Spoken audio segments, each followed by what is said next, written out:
बहुत सारे लोगों को ये शिकायत रहती है कि उनका डाटा ऑनलाइन चोरी हो गया है। अब इस दुरुपयोग को रोकने के लिए नया कानून भारत में आने वाला है। डेटा सुरक्षा की जवाबदेही निर्धारित करने के प्रावधान वाले डिजिटल पर्सनल डेटा संरक्षण विधेयक 2023 को संसद ने मंजूरी दे दी है। राज्यसभा में बुधवार को ध्वनिमत से ये विधेयक पारित हो गया है। लोकसभा में ये विधेयक 7 अगस्त को ये पारित हो चुका है। ऐसे में अब राष्ट्रपति द्रौपदी मुर्मू की मंजूरी मिलने के बाद ये विधेयक कानून का रूप ले लेगा।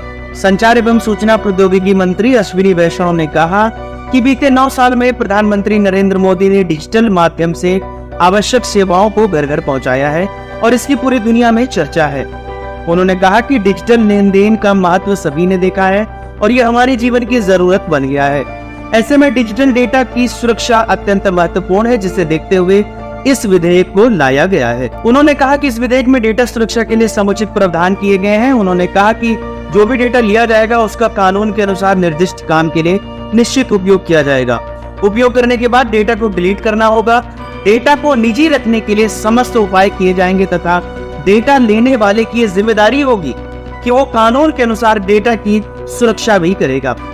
डेटा सुरक्षा कानून का आप पर क्या असर पड़ेगा, ये भी मैं आपको बता देता हूँ। संचार एवं सूचना प्रौद्योगिकी मंत्री ने कहा कि किसी भी व्यक्ति का डेटा किसी प्लेटफॉर्म या ऐप पर आने वाला डेटा अब कानून के तहत आएगा। डेटा सुरक्षा बिल की खास बातें क्या है वो भी मैं आपको बता देता हूँ। भारत के बाहर किसी भी देश में डेटा ट्रांसफर को रोकने और प्रतिबंधित करने की शक्ति केंद्र सरकार के पास होगी। यूजर का डेटा इस्तेमाल करने वाली सोशल मीडिया कंपनियों को यूजर्स के पर्सनल डेटा की सुरक्षा करनी होगी, भले ही वह थर्ड पार्टी डेटा प्रोसेसर इस्तेमाल कर डेटा एक्सेस कर रहा हो। बच्चों के डेटा और शारीरिक रूप से अक्षम लोगों के डेटा को उनके गार्जियन की इजाजत के बाद ही एक्सेस किया जा सकेगा।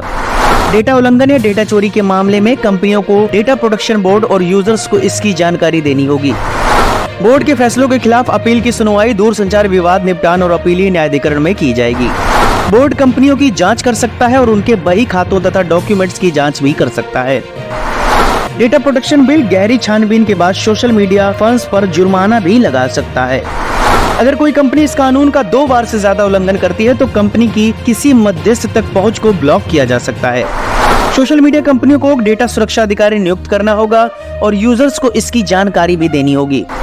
डेटा उल्लंघन, पर्सनल डेटा की सुरक्षा नहीं कर पाने या बोर्ड और यूजर्स को इस उल्लंघन के बारे में जानकारी नहीं देने पर कंपनियों पर 250 करोड़ का जुर्माना भी लग सकता है।